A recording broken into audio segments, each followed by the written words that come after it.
Merci beaucoup. Je remercie le doyen Alioune Tine de m'avoir associé à cette matinée de réflexion. Doyen Alioune Tine, je crois que je ne pouvais pas hésiter un seul instant à dire oui quand vous m'avez appelé, parce que je vous ai déplacé à 2 reprises cette année à l'université Gaston Berger. Et c'est toujours avec un grand plaisir que vous acceptez de venir partager votre expérience avec la jeune génération. Monsieur Yabi disait tout à l'heure que votre introduction était substantielle.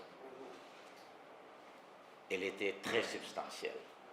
Vous avez ratissé large. On aurait pu commencer cette discussion par l'entrée des libertés publiques ou bien par l'entrée des coups d'État. Gilles Yabi l'a évoqué tout à l'heure, ou par d'autres entrées. Et vous m'avez demandé, très cher doyen Alioune Tine, d'aborder la question de l'indépendance de la justice et le jeu des institutions. Et puisque nous avons 10 minutes, je vais aller droit au but. La démocratie repose sur 6 institutions politiques, 3 conditions essentielles et 2 exigences fondamentales. Les 6 institutions politiques, c'est d'abord des représentants élus, des élections libres, transparentes et fréquentes, la liberté d'expression, la liberté d'association, des sources d'information diversifiées et un large accès à la citoyenneté. Mais ces 6 institutions politiques ne suffisent pas pour caractériser la démocratie. La démocratie suppose aussi 3 conditions essentielles. C'est la participation du peuple, une participation qui est multiforme, le vote, le fait de signer une pétition, etc., le fait de s'engager dans un syndicat. La deuxième condition essentielle de la démocratie, c'est l'alternance au pouvoir. L'alternance est un moment de respiration démocratique.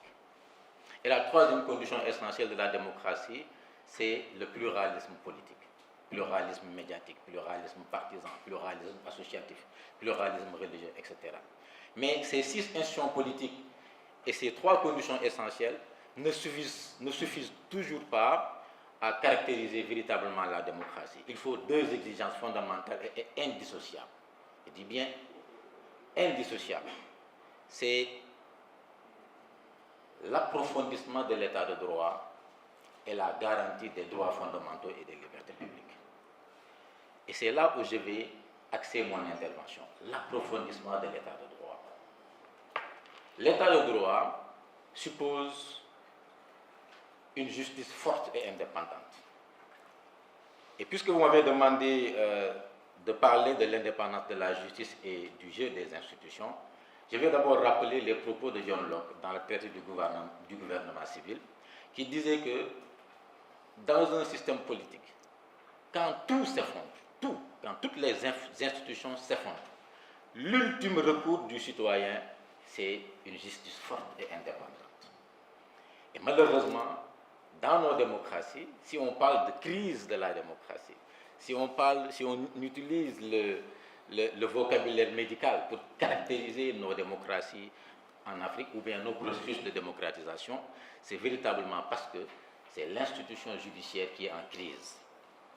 Et l'institution judiciaire est en crise, non pas par elle-même, mais parce qu'on l'a mis en crise. Vous avez évoqué tout à l'heure la question des hommes. On a beau avoir de bonnes institutions, si on n'a pas des hommes et des femmes qui ont le sens des institutions, comme vous le dites, et qui incarnent ces institutions. Parce que serait le pouvoir judiciaire sans magistrat, sans etc. Que serait la présidence de la République sans président de la République? Que serait l'institution parlementaire sans parlementaire? Donc ce sont des hommes et des femmes qui incarnent les institutions. Donc quand on parle du jeu des institutions, en réalité, c'est les rapports entre l'exécutif et le pouvoir judiciaire. Parce que les immixtions de l'exécutif sur le judiciaire constituent une pathologie de la démocratie au Sénégal comme ailleurs. Et c'est ça que je vais aborder. Et il y a 2 éléments au Sénégal qui participent à affaiblir l'indépendance de la justice. Le premier élément, c'est l'opportunité des poursuites qui dépend de la volonté du ministre de la Justice. Je pèse bien mes mots. L'opportunité des poursuites qui dépend de la volonté du ministre de la Justice. Pourquoi je le dis? On a l'habitude d'enseigner en droit en première année que le procureur, c'est le maître des poursuites. Mais en réalité, on se rend compte que dans les faits, ce n'est pas le procureur qui est le maître des poursuites. C'est le ministre de la Justice. Et quand je dis le ministre de la Justice, c'est le pouvoir exécutif. Pourquoi je le dis? Parce qu'en plein procès, dans le procès Karim Wade avec la CREI, on a limogé un procureur parce qu'il voulait poursuivre. Il voulait poursuivre les 25 anciens dignitaires du régime qui étaient sur une liste qu'on lui avait donnée. Et récemment, on a entendu le procureur en question faire des témoignages pour dire « si on m'a limogé, c'est parce que je voulais poursuivre ». Et on lui a dit « vous ne pouvez pas poursuivre ». On vous demande de poursuivre certains et de ne pas poursuivre d'autres. Donc le maître de poursuite ici, ce n'est pas le procureur parce qu'on peut le limoger en plein procès. Ça, c'est le premier élément qui participe à torpiller l'indépendance du pouvoir judiciaire. Par le fait, non pas du système judiciaire lui-même, mais par le fait de l'exécutif, donc de l'immixtion de l'exécutif dans le fonctionnement du judiciaire. Ça, c'est le premier élément. Le deuxième élément, c'est la gestion des carrières des magistrats du siège par l'exécutif. C'est étonnant de voir que dans ce pays, à chaque fois qu'il y a un procès qui concerne un homme politique d'une certaine envergure, suivez mon regard, je pense à M. Ousmane Sonko, il y a un mouvement dans la justice. À travers les consultations à domicile, on fait des mouvements. Et récemment, j'étais un ami qui est procureur, était venu déjeuner chez moi, et il m'a expliqué comment lui, il a été consulté pour juger l'affaire Karim Wade, l'affaire Ousmane Sonko. Et quand on jauge les magistrats pour voir qui est favorable à condamner ou qui n'est pas favorable à condamner avant de les nommer. Et on a jaugé 3 anciens de l'UGB qui sont des magistrats, de hauts magistrats. On en a jaugé 3. Les 3, je les connais personnellement.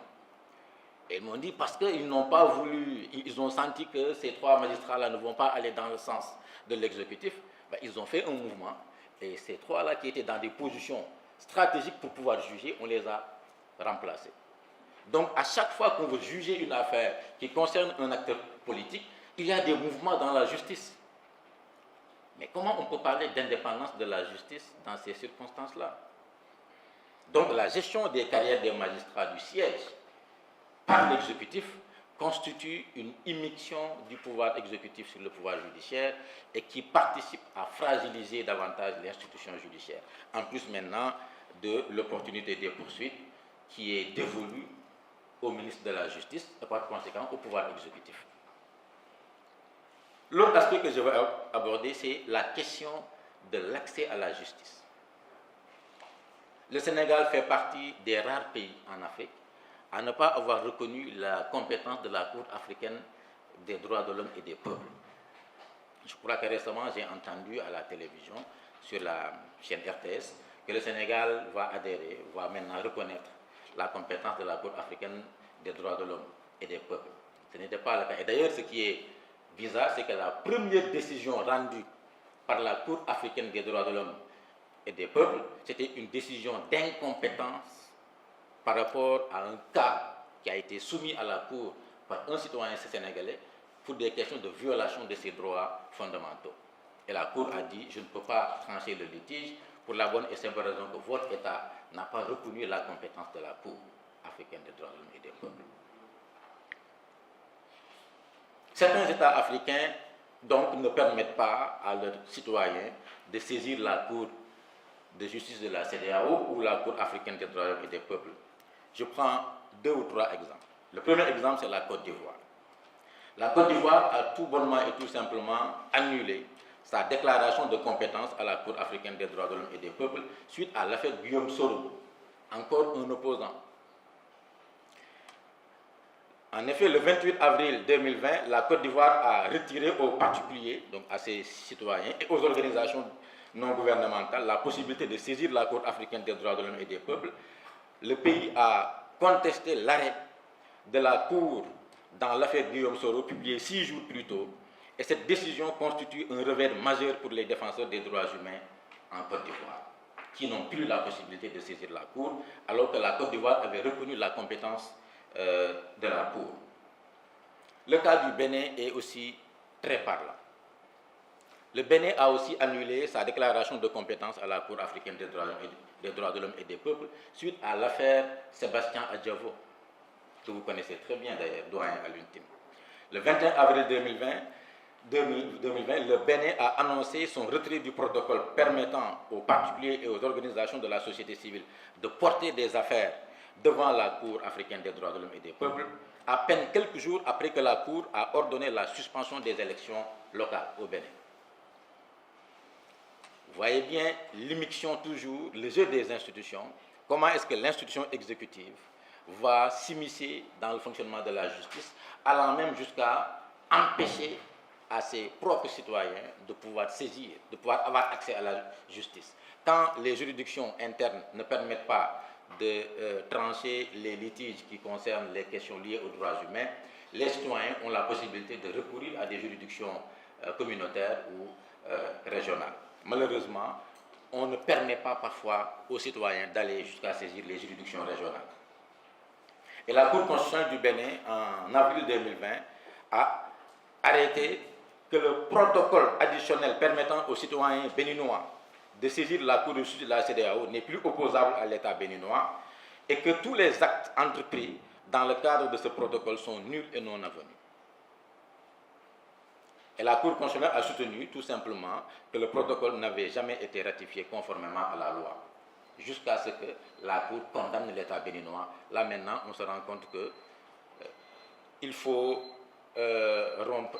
en finir avec cette compétence de la Cour africaine, de la Cour de justice de la CEDEAO. Mais avant, le Bénin avait bel et bien reconnu la compétence de la Cour africaine, de la Cour de justice de la CEDEAO.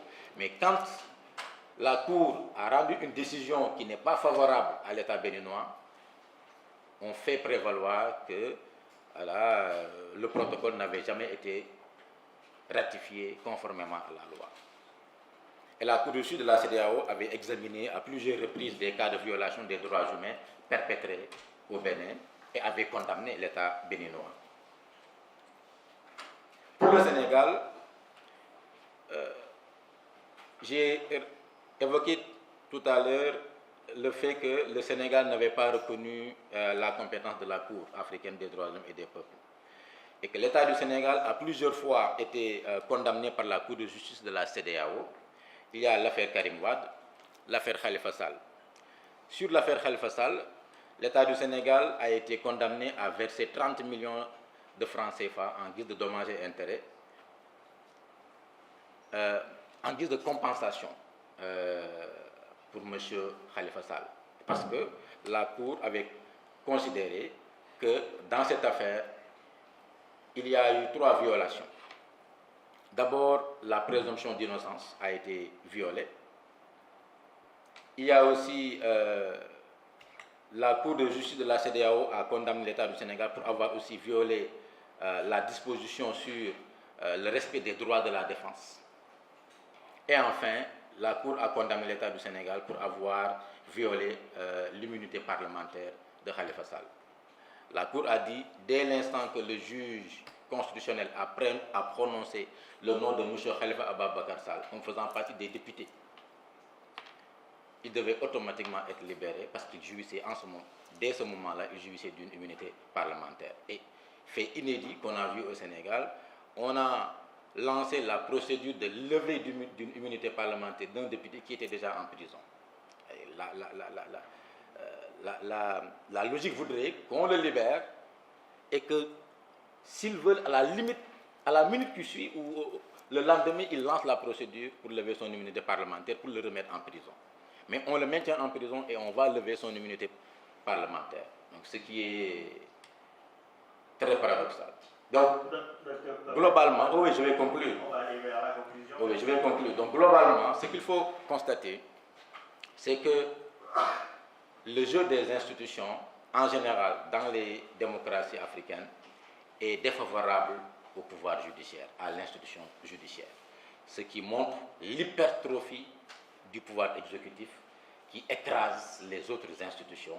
Je ne parle pas du législatif avec le jeu, avec le phénomène majoritaire, avec la possibilité de l'exécutif de contrôler l'ordre du jour au niveau du Parlement et le partage de l'initiative de la loi, un partage qui est totalement défavorable aux parlementaires, parce qu'en général, il n'y a que des projets de loi, et rares sont les cas où on a des initiatives parlementaires. Donc, je ne parle pas du pouvoir législatif, mais même avec le pouvoir judiciaire, on voit que l'hypertrophie des prérogatives de l'exécutif empêche au pouvoir judiciaire d'être indépendant. Et c'est ça qui constitue le véritable goulot qui étrangle les démocraties africaines. Et cela rappelle les propos de John Locke. Normalement, quand toutes les institutions s'effondrent, l'ultime recours du citoyen doit être le pouvoir judiciaire. Et malheureusement, c'est ce pouvoir judiciaire-là qui est écrasé sous le poids du pouvoir exécutif. Je vous remercie.